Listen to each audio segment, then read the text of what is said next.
Elon Musk begs ex-girlfriend Grimes not to get elf ear modifications and vampire teeth. Get her off. Saturday Kitchen fans unimpressed by Prue Leith's shocking toast segment. Mike Parry vows to boycott Asda after explosive rant about shoppers in pyjamas.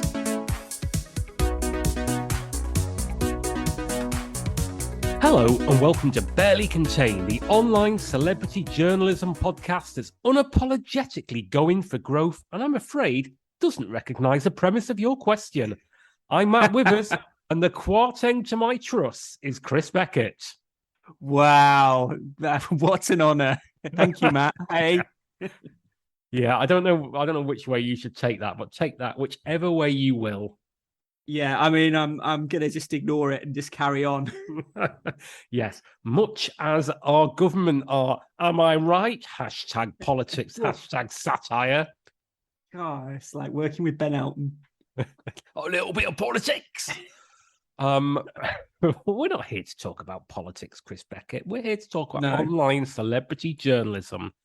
And may I tempt you with a story about Elon Musk begging ex-girlfriend Grimes not to get elf ear modifications and vampire teeth?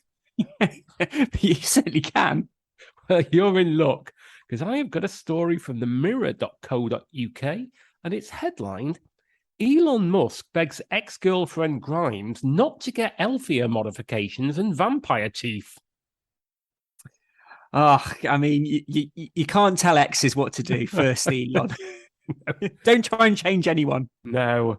I mean, I don't know if you've ever been in a position where you've had to beg an ex-girlfriend not to get elf ear modifications and vampire teeth. No. I mean, the closest I think I've ever got to that is probably playing Legend of Zelda while drunk. Yeah, well, we've all been there. So this has got the subhead, Tesla CEO Elon Musk, 51, didn't seem a fan of ex-girlfriend Grimes' ideas to tweak her appearance to look like a mythical character. Takes all sorts. It begins. Elon Musk did his best to dissuade his ex-girlfriend Grimes from getting elf ear modifications and vampire teeth as she asked fans to send her reputable surgeons on Twitter. I tell you what, if I was going for some surgery, perhaps to get some vampire teeth or elf ear modifications, I would certainly do a shout out on Twitter. That would be my first port of call. I've always said, Chris, you know this, that if I was ever to make some irreversible changes to my facial appearance and I wanted a surgeon who was prepared to take what was a pretty strange move, I would definitely go to that particular website, twitter.com. Exactly. 280 characters and, you're bound to get something great. The Tesla CEO, 51, didn't seem a fan of Grimes's, real name Claire Boucher, ideas to tweak her appearance to look like a mythical character. Yeah. I don't really know Grimes. I suspect that we're probably a little bit out of her target demographic age-wise. I like the fact that she's named Claire Boucher. It makes her sound like she works in HR. Yeah, a little bit. It sort of slows the story up quite a lot, doesn't it, that sentence? Yeah. Elon firmly told the musician, 34, on Twitter on Tuesday, the downside of elf ear surgery probably outweighs the upside. Spoken as a man of experience. I gotta say, I mean, I'm not a massive fan of Elon Musk as much as I ever think about him, but I think when he says that, I think I'm probably with him. Yeah. I don't really know what elf ear surgery is. So I'm thinking of an elf. I'm thinking of I'm thinking of Snow White and the Seven Dwarves, but they're dwarves, which isn't the same as elves, is it? Come on, Lord of the Rings, I think, more like point. There's got to be a certain pointiness to the ear. Yeah, I reckon, Chris, you know well enough that I have neither read nor seen the films of the Lord of the Rings. I have no idea what they look like. Yeah, you're missing out. Well, you say that. They're about 3.5 hours long. Yeah. No. It comes after Grimes shared her desires to radically transform her appearance in a series of lengthy tweets.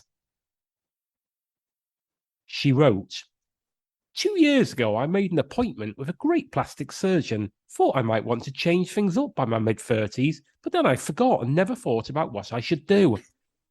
Any face mods y'all think would look good on me? Elfia's isn't an option. That's a separate quest. Well, I like the way she's made it into a quest. That's really, that's probably, if you're going to get elf ears, you can't just rock on up. It has to be, a quest. You probably have to open a door and speak a password. Yep. Answer a little riddle. Yep. It reminds me of the way that kind of the Daily Express doesn't have campaigns, it has crusades. Yeah, absolutely. She tweeted on, also, does anyone know anyone great, safe, reliable people who could do vampire teeth caps on me in Austin or LA? Where do you get the people who are like, okay, I'm a trained orthodontist, dental surgeon, whatever. But vampire teeth, they're my speciality. Yeah. It's an unusual speciality. I suppose you'd capture the market if you had that. She can only go to Austin or LA, though, Chris, nowhere in between. Oh, exactly. Yeah. Also, any reputable Elfia modifiers in either of these cities? Still debating this surgery because cartilage doesn't heal, so it requires permanent stitches. Should say that she's written cuz, C-U-Z, rather than because, which leads me to suspect she's a big fan of Slade. Oh, probably, yeah. Yeah. Once you go elf, you never go back. That's basically what she's saying. Grimes went on to say she is less interested in conventional beauty as she asked fans to give ideas on how she could alter her appearance. I think she's less interested in conventional beauty, but quite interested in conventional getting lots of attention. Yeah, I would say so. Also, Chris, if you want to alter your appearance, get a hat. Yeah, it's to be honest, people underestimate how much a hat can do for a man or a woman. Yeah, that's it. Get a beret, get a top hat. You don't need to get somebody to start slashing at your ears with literally a knife. Exactly. The musician already has a number of modifications to her body, including red alien scar tattoos, which cover her entire back. Okay. Elon and the singer split in September after 3 years together, just 4 months after welcoming their son. And, oh God, I should have looked up how you pronounce this. Their son, it's XAEA-XII. There is a way of pronouncing this, isn't there? Yeah, I think they just call him X nowadays. Yeah, or Bobby. Yeah, little Bobby. Little Bobby. However, the two are co-parenting and are on great terms. Oh, that's nice. We are semi-separated, but still love each other, see each other frequently, and are on great terms, Elon revealed to Page Six, repeating the phrase great terms, which the journalist used in the previous sentence. It's mostly that my work at SpaceX and Tesla requires me to be primarily in Texas or traveling overseas, and her work is primarily in LA. She's staying with me now, and baby X is in the adjacent room. Yeah, I think her work should primarily be in Middle Earth or Transylvania. Also, describing their own child as baby X makes it sound like his name can't be revealed for legal reasons. Yeah, it's a bit odd, isn't it? Perhaps as Christmas is a celebration of the birth of Jesus Christ, maybe Xmas is a celebration of the birth of baby X. Well, it's an interesting theory. It's an interesting theory. In March, the Canadian pop star shocked fans when it was revealed she and Elon welcomed a second child together via a surrogate, and following their semi-separation last September. Semi-separation? What on earth does that mean? And I've missed something, Chris. That is the end of the story. Wow. Well, I mean, you know, what can you say to that? What have people said to that? You read the comments? There's only a few comments here. Carababe says she obviously doesn't love herself in her natural beauty. Very sad. Time on my hands again. Very accurately titled moniker for somebody leaving comments on the Mirror's website. Says looks like she went ahead anyway. A comment for which there's no need. Yeah. False white teeth says back tattoo. Is that what it is? Looks awful, by the way. Bad decision. I think false white teeth might be Donald Trump. To judge him by the very staccato message there. Yeah. And false white teeth also says, I'm sure the doctor wouldn't object to having her ears pinned back. I have no idea what point that person is making. Yeah, I think if there's only 4 comments and you've made 2 of them, I think you need to reassess your life.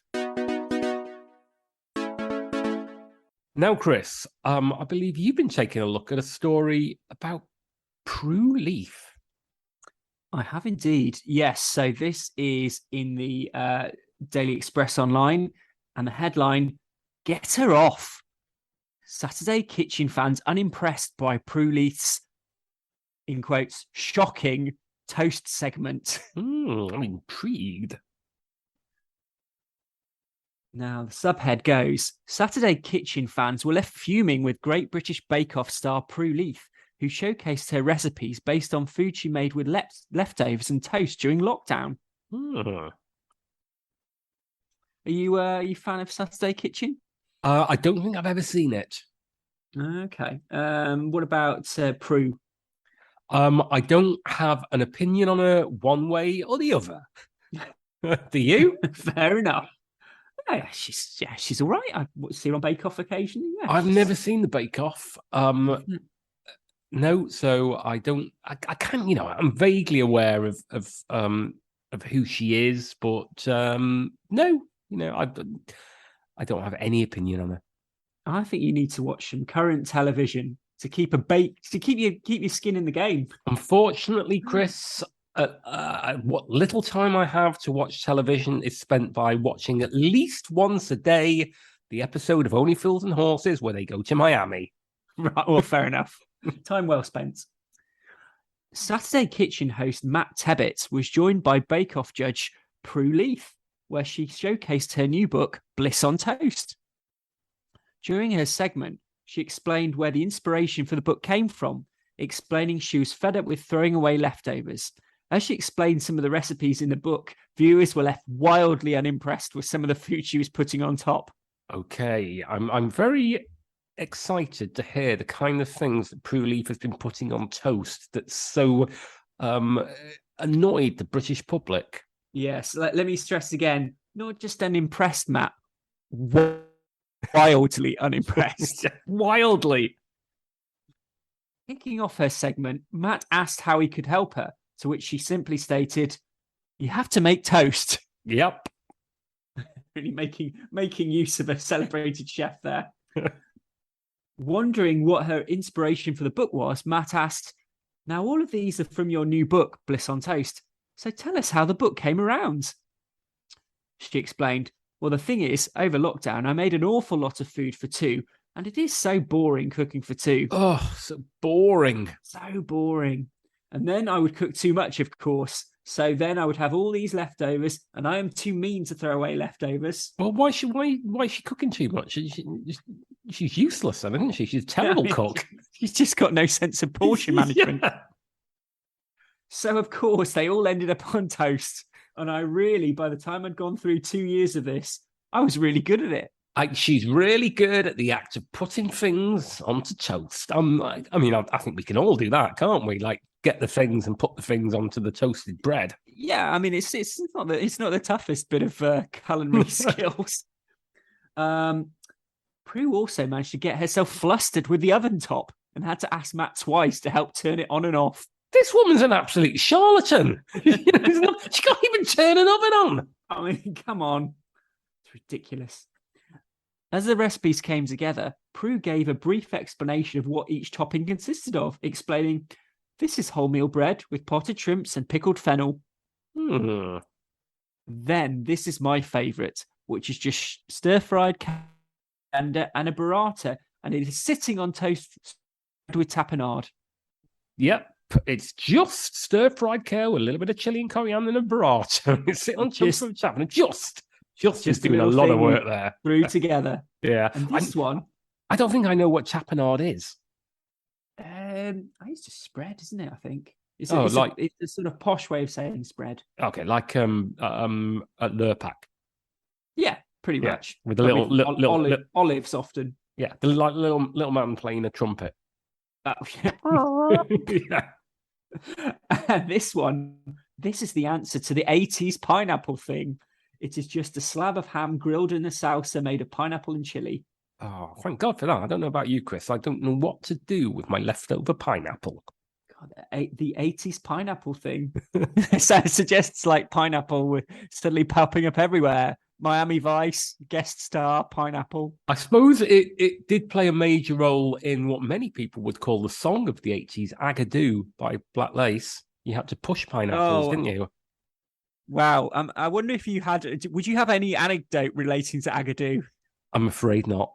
Advocating for people to use the recipes at dinner parties, Prue added, "I think it makes a really good lunch.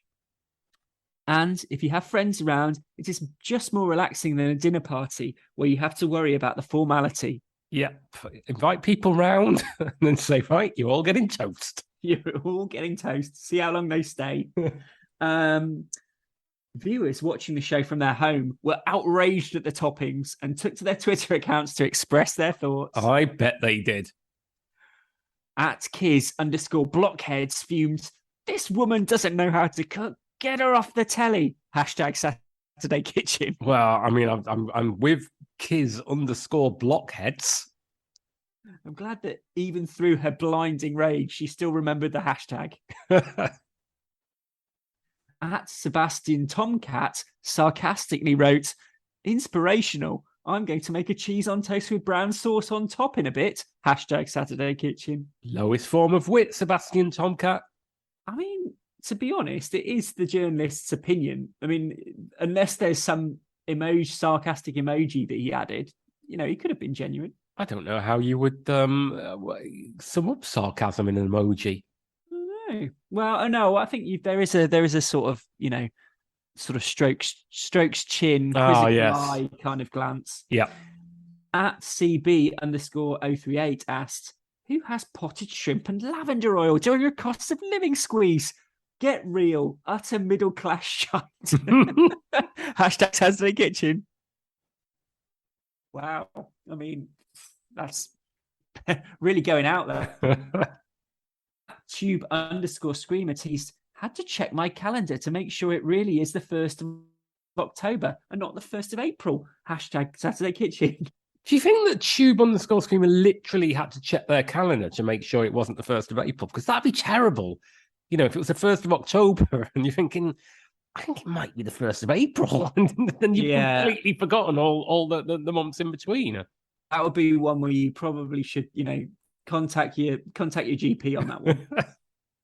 Michael R. Humphrey slammed, #Saturday Kitchen. What an embarrassment Leith is and a waste of an opening segment. That's the thing about Saturday Kitchen. Every minute counts. Every second counts. And finally, at ITT394118, simply stated, "Chicken casserole on toast. No thanks. #Saturday Kitchen. Oh, that's somebody who has spent less time thinking about their tweet as they did putting in that very specific set of numbers into the handle. Yeah, I mean that's very much a default username if there ever was. That's one that's come all the way from Moscow. Exactly.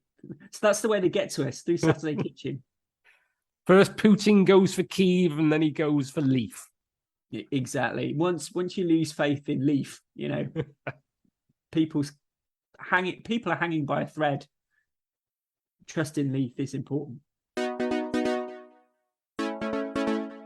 Okay, Matt. So, what have you got to round us off with? I am going to, once again, the Express Online. A story headlined, Mike Parry vows to boycott Asda after explosive rant about shoppers in pyjamas. Whew. Wow, this is saving the best for last, I think. Absolutely. People will remember this story. It really has captured the nation's imagination. It's got the subhead, and this is a quote, a direct quote from Mike Parry. I won't be shopping at Asda anymore if they say they haven't got a dress code. Well, there is a lot to unpack there. I'm just loving the idea of Asda having a dress code. Yeah, I mean, presumably it would be George. Lots of George clothing. Yeah. Well, imagine that. Somebody on the door looking you up and down to make sure that you were fit to go and shop in Asda. Anyway, let's crack on. Mike Parry blasted Asda in a scathing rant about its lack of dress code in an interview on the Jeremy Vine show today. The journalist and radio presenter appeared on Mr. Vine's Channel 5 show, saying he would boycott the supermarket after he discovered it didn't have a dress code, following reports of two shoppers entering a store wearing pyjamas last week. Good Lord. Very formal Mr. Vine there as well, which is quite odd. Exactly. Oh, here we go. He also gets it. Mr. Parry, 67, argued nightwear and dressing gowns can harbour bacteria and dust, which he feels would be unpleasant to share with other shoppers. Now, I disagree. I mean, I think if the last few years have told us anything, it's that sharing bacteria is obviously only a positive. Speaking on the programme, Mr. Parry added, you told me this was an Asda store. I won't be shopping at Asda anymore if they say they haven't got a dress code. Don't they understand that if people go into a supermarket in pyjamas and their dressing gown, they are carrying the detritus of 24 hours of a human being? That's such a weird way of putting it. Hey, are you saying that they've worn pajamas and a dressing gown for 24 hours? It's like sort of the Big Lebowski. Yeah, or Arthur Dent in Hitchhiker's Guide to the Galaxy. God. There's a picture of a human being. There's a picture of him, and he looks very angry, doesn't he? And then at the bottom, it's a screen grab of the Channel 5 show. At the bottom, it says, okay to go shopping in your pajamas, and the number to ring if you wish to state your brains about whether you should go shopping in your pajamas. Yeah, I bet the phone was off the hook. He goes on. So, you are talking about flaked skin on their dressing gown. You are talking about the fact that they are probably stained with bodily fluids because of the movements of what they've been doing for the past 24 hours. What Steady, does Mike Parry do? What's he doing in his pajamas? You are talking about the most disgusting and filthy things. Hair has come out of your head and it's on your pajamas. You lean over to pick something out of the freezer, and that flaky skin, that piece of hair, that detritus and dust and filth off your dressing gown goes into that freezer. It should be banned. Well, I mean, it certainly made me think twice about reaching in for a Haagen-Dazs. Mr. Parry appeared alongside political activist Femi Olawole, 32, who disagreed with his argument. The political commentator joked Mr. Parry's bed must look like a crime scene in response to the rant. Which, sure, I mean, it must be refreshing for Femi to be talking about something like serious, serious like this.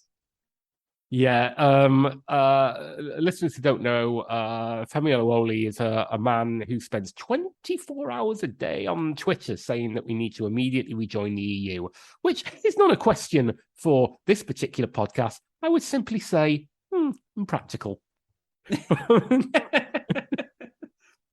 But back to the pajamas. A photo of two Asda shoppers in Hull was shared widely on social media last week, prompting a debate among customers. The woman who took the picture said, if you are still in your pajamas at that time of day, that's your business, but going to the shops like that is just bizarre. I would be mortified if somebody saw me out and about in my pajamas. They didn't even look embarrassed or anything. Final line. Express.co.uk is contacted Asda regarding Mr. Parry's comments. And I really think they will come back to them. I would imagine that it's taken so long. It's because there are meetings going ahead at Asda's parent company, Walmart, in the US at the moment, where they are absolutely drilling down on this and saying what they should say about the fact that people's hair apparently comes out onto their pajamas and then falls into their freezers, and there's bodily fluids in their dressing gowns. We've upset one of Britain's top influencers. We've upset the limeys. that's my American accent. Yours was a bit, stronger, I think. You know. And with that, Chris, we end this fortnight. It's barely contained. Well, yes, and if you should wish to experience more detritus of several days of human beings, then you can visit us on social media. So how about going to Twitter at barely_pod, or you could go to Facebook at Barely Contain the Podcast. You can indeed. And once you've done that, we would bloody love it if you went to the podcatcher on which you listen to this podcast, be that Spotify or Apple or Google or Amazon or whatever floats your boat. Leave us a review, subscribe, and then tell your friends. Get down to Asda and shout about it in the freezer aisle. Yeah, don't wear your dressing gown, though. Don't wear your dressing gown. Mike Parry doesn't like it. He does not. And until then, Chris, it just leaves me to thank you for your time today. You've been very professional. Thank you. Thanks, Matt. Likewise. Bye.